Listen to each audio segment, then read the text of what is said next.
บ่ป้าดอกบ่ไหลพี่บ่ไปดอกน้ำไทยสิอยู่เหย้าดอกเองน้องบัดนี้หมอลำพังดอกความเว้าหวานเป็นเหล้าเข้ามาใส่ลาดสมีนางอดเด้อใจมึงอย่าเต้นดอกเห็นแล้วอย่ามาเข้าบัดนี้น้องมาบอกเด้อบอนบ้านสถานกินดอกดินนอนน้ำมาก้อนดอกของน้ำผัดไทยหน้าน่ะสวนห่วงบัดนี้ว่าบ่มีดอกหัวจอนผัดนอนเดียวดอกเลี้ยงเป่า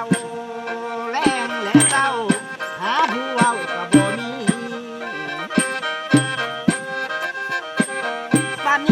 บัดนี้น้องนั้นเกศเกลเจ้าขมอมบัดมาถามคนงามบัดมาจ้าข่าวว่าคลำสมบูรณ์อันหนึ่งนางพระตามนั่นเฮา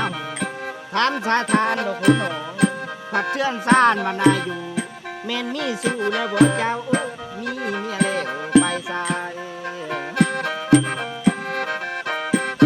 บัดนี้อ้ายสิบอกเด้อให้รู้ผัดที่อุ่นนางถามหาบ้านหน่วยคำดอกเดือนางทิ้งสาทานดอกเต้ายังอันหนึ่งอาชีพการดอกทำสางผัดหน้าสวนดอกบัวไห้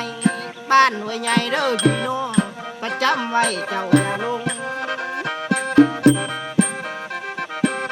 อันหนึ่งเมืองกันทาบุรีนั้นได้ขึ้นชื่อประวัติการแข่งสวรรค์ดอกเดือนางบอนพี่ชายดอกเต้ายังอันหนึ่งพี่ยังเป็นดอกหมอน้อยผัดการลำกะเฮียนใหม่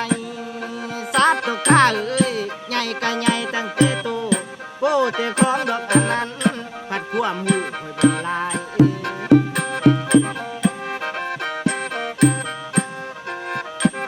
เดี๋ยวนี้บอกว่าหมอดอกน้ำไม้ยังบ่มีดอกเบี้ยซ้อนผัดนอนน้ำดอกเป็นผู้หาผู้มานัดปากเฝ้าทะเลเศร้าคอยบนเดี๋ยวนี้บอกว่าหมอดอกน้ำไม้บ่มีเมียบ่มีสู้บ่มีคู่บ่ได้ไตบ่เคยได้นั่นดอกน้องอันสองซ้อนคือบ่มีหรือว่าในดอกมือนี้สิมีคู่น้ำเขาสาวหลาดเอาดอกเป็นผัวส่วนสิมีดอกทางอายคันว่านางบ่เอาซ้อนกะค่อนแค้นดอกเมื่อเป่าลาดสมีนางท่านบ่เข้าก็ต้องเจ้าบ่มีเข้าก็ต้องไผ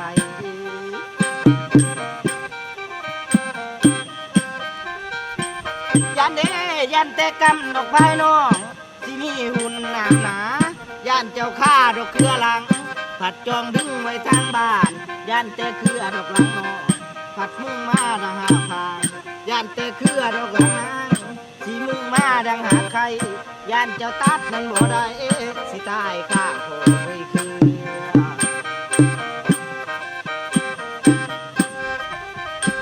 เดี๋ยวนี้รัดสมีน้อง